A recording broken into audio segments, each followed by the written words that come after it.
सुस्वागतम।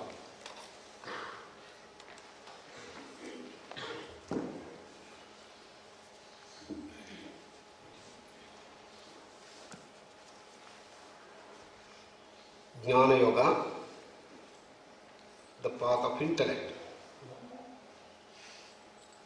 In the 18 verses selected from Bhagavad Gita, they have been arranged in 8 phases. Introduction to Jnana Yoga, shloka number 1 and 2. Eligibility of the persons who start practicing Jnana Yoga, shloka number 3. Shloka 4 to 8 is the goal of Jnana Yoga, dimensions of reality. Then shloka number 9 talks about a quality and set of qualities of a Jnani. Then what are the methods or tools for further growth? That is shloka number 10 to 14. The 15th verse, we talk about the higher dimensions of Jnana Yoga. And what happens to such a person at the time of death? When he is facing the death, how does he act? How does he change? Shloka number 16. The last 2 shlokas tells us the ultimate goal which Jnana Yoga reaches. So we have seen that all paths of yoga, the 4 paths of yoga, lead us to the same goal, that is the moksha. Moksha is absolute freedom. Freedom from all tensions, stresses, diseases, bondages, and bondage of even the body, and ultimately from the bondage of cycles of birth and death. In Parampara, we had yoga, bhakti, karma, and jnana. Jnana is considered to be the supreme. All others are only supporting for getting jnana. Sarvam jnane parisamapyati.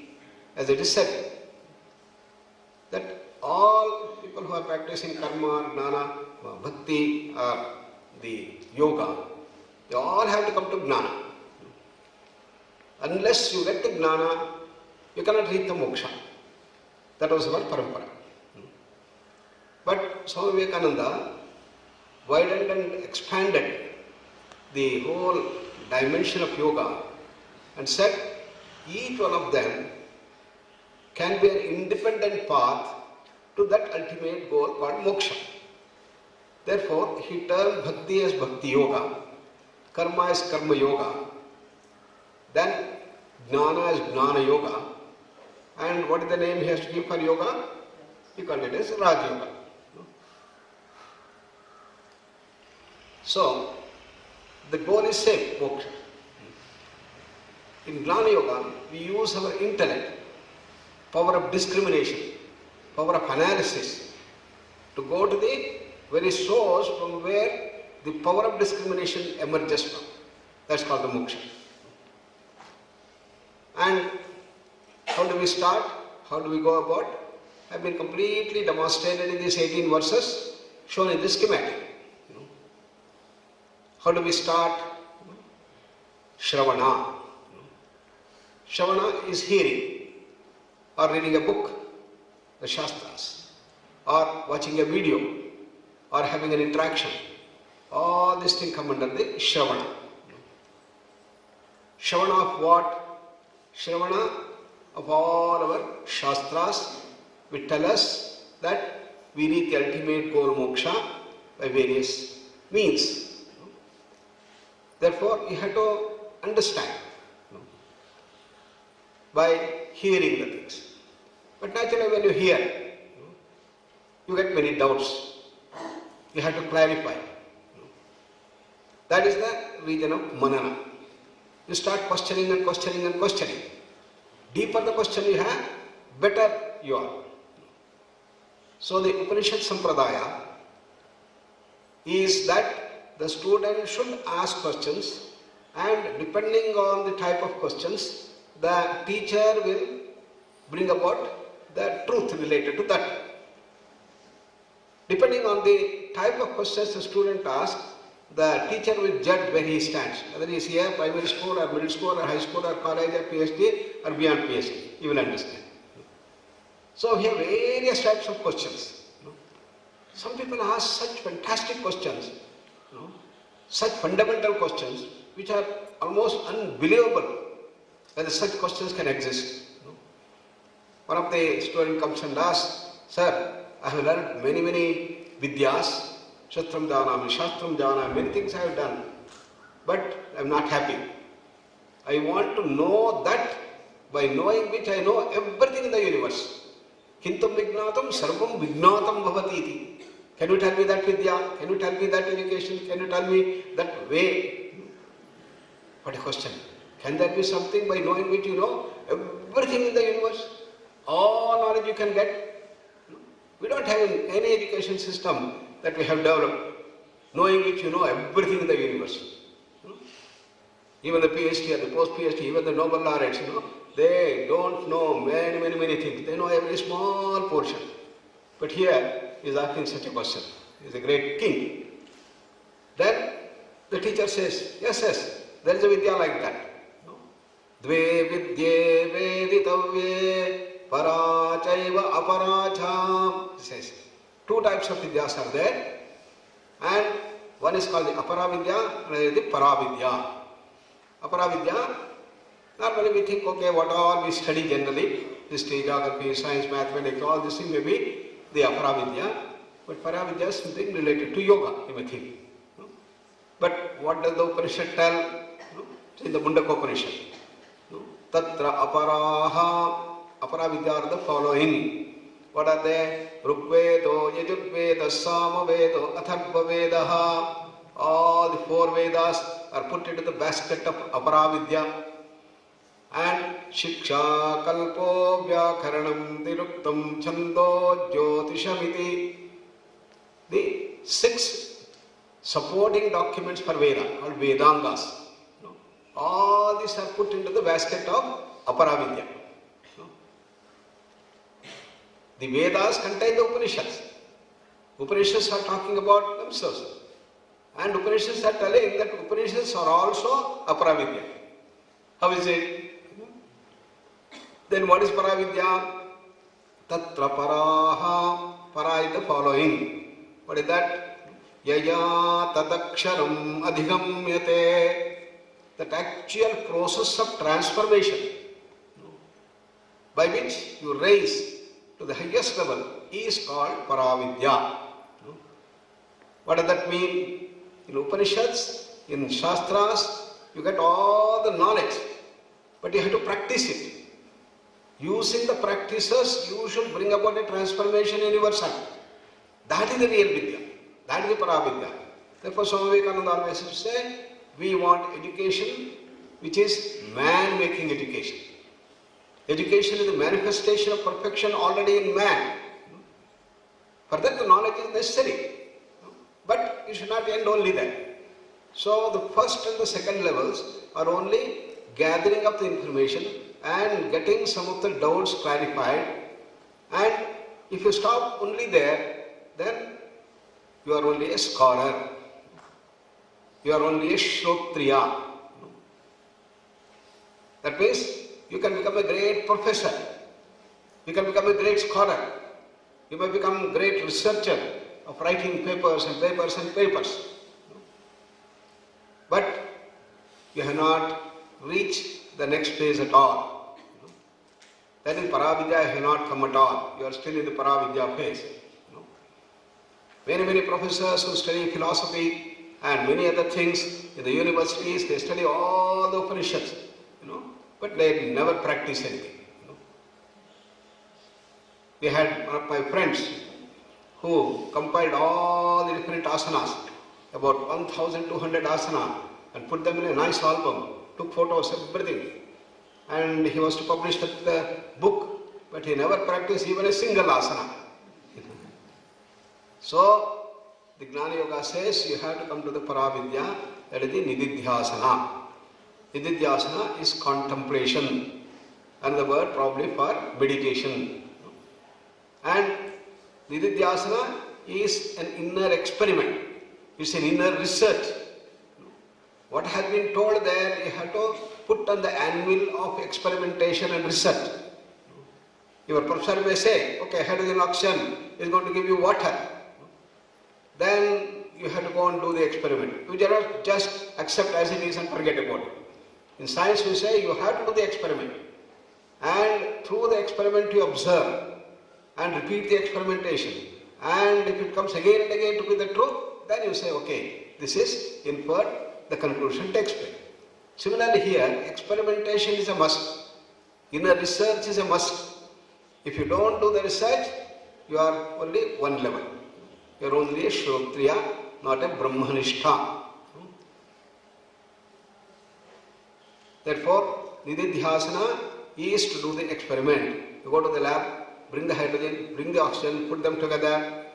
But what does the student say? I did not get any water, sir. So what you said may be wrong. He will go to the professor again and he will challenge the professor. Professor says, oh, how much hydrogen you put, how much of oxygen you put? Did I not tell you H2O? Did you measure 2 units of hydrogen, 1 unit of oxygen? Oh, I did not do this, So he goes back and does the whole art and science of measuring, how to measure the gas, art of measurement. And he learns and then put them together. Still he doesn't get the gas and water. Comes back to the professor. Professor, again, I have done exactly the way that you have put 2 units of hydrogen, 1 unit of oxygen, very accurately I have measured, put them together, but no water. So are you not wrong? This is how the students challenge the teachers. Then professor says, how did you put them together? Did I say mechanical mixing? You have to electrolytically combine them, then only you will get water. Oh, this I never knew. How is it possible? How is it possible? Then he learns the whole art and science of electricity, anode, cathode, how much of current he has to pass, how much is the power, all that he learns one by one, and then puts anode, cathode and brings hydrogen, oxygen, exact measurement, and when he combines, then he gets drops of water. Then you must see his excitement. Eureka of Archimedes. This is what is going to happen. Therefore, you have to unravel the mystery by doing the experiment, going deeper and deeper. That is the dimension of Nididhyasana, which leads to Jnana. So whatever has been told in the Shastras, it will become an experience for you. And this is called as realization. Jnana is realization. Realization of the truth for yourself. It is not that if one person realizes, things are all done. Every one of us should realize this truth. What the Upanishad tells us, you are not just this physical body. You have got Pranamaya Kosha, Manomaya Kosha, Vijnanamaya Kosha, Anandamaya Kosha. And all this come from that complete state of silence. From silence, from that all-pervasive state of infinite pure consciousness, emerge all this creation. Every thought comes from that silence. You have to experience that. How do you experience? So you have to sit there and go on watching your thoughts. Find from where the thoughts are coming. It's an intense inner research. You are searching inside.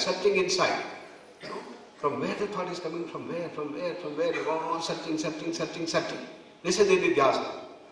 So here you are using the process of search. That is the difference between contemplation, Nididhyasana, and then Dhyana of Patanjali. In Patanjali Dhyana or meditation, you just go on repeating one thought again and again. Om, Om, Om, Om, Om, Om. Fix the mind on that single thought. That is meditation. Whereas in Nididhyasana, you are searching from where that Om is coming, from where every thought emerges. That source you are trying to do that. You have heard a shloka today, and tomorrow you are trying to remove it. Remember, what is that shloka? What is that shloka he said? What is that? You get Om Sahana Mata. No, that is not a shloka. Then, again, what is that? Intense search is going on. Tadvidhi pranipathena pariprashnena sevaya upadekshyanti te jnanam jnaninas tattvadarshinaha. Got it. You are very happy. That is the actual process of Sat that was going on. You are searching in your memory. From where, what is that? Same thing will happen here.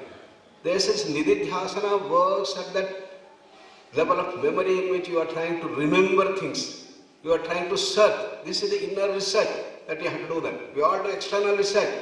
But this is the inner research that you have to find. Then you get the Gnana.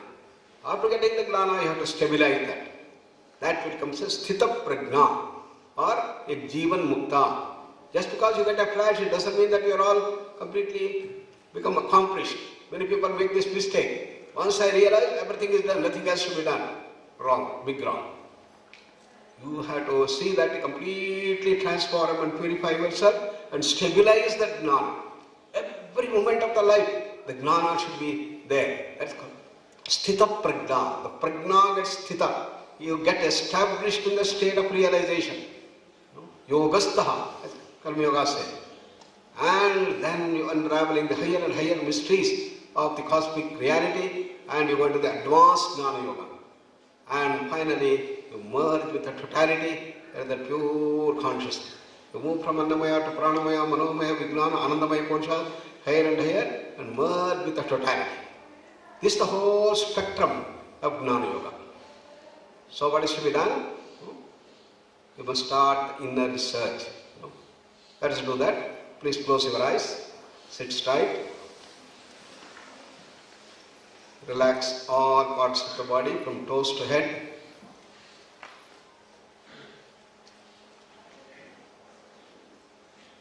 Take a deep breath and slowly breathe out.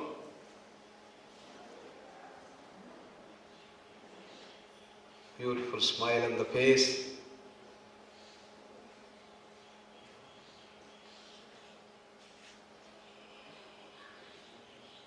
Start looking at the thoughts.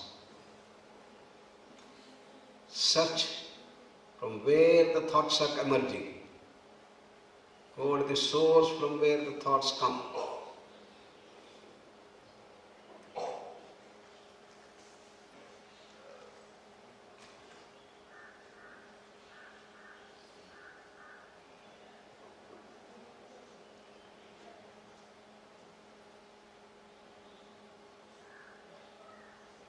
The number of thoughts automatically reduce.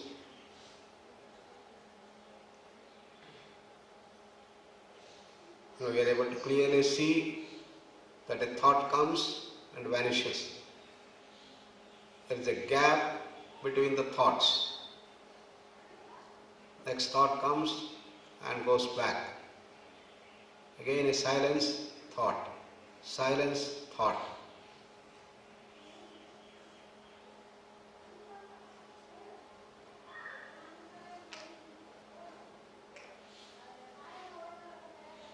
Your search continues. Now you know that every thought comes from that silence. Silence has been there and it is from this silence, which is at present also is there, will also be there in future, from where the thoughts come and go.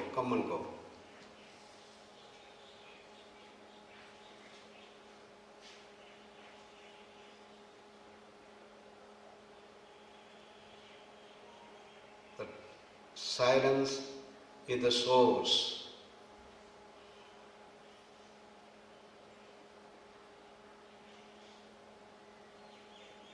The state of peace, tranquility, silence.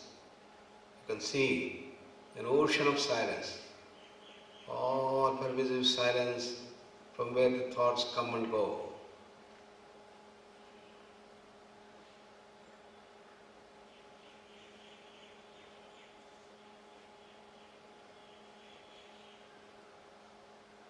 That silence is everywhere, inside the body, outside the body, and all over the whole world, creation, what you call as space, akasha. silence. It is in this vast space, infinite silence, from where the thoughts come.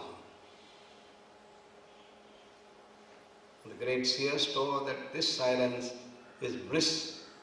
It is the state of all knowledge, and it is the source of all power and freedom. That's the goal of our human existence, to manifest that divinity within us, to bring out that infinite bliss, knowledge, power and freedom is the goal of life.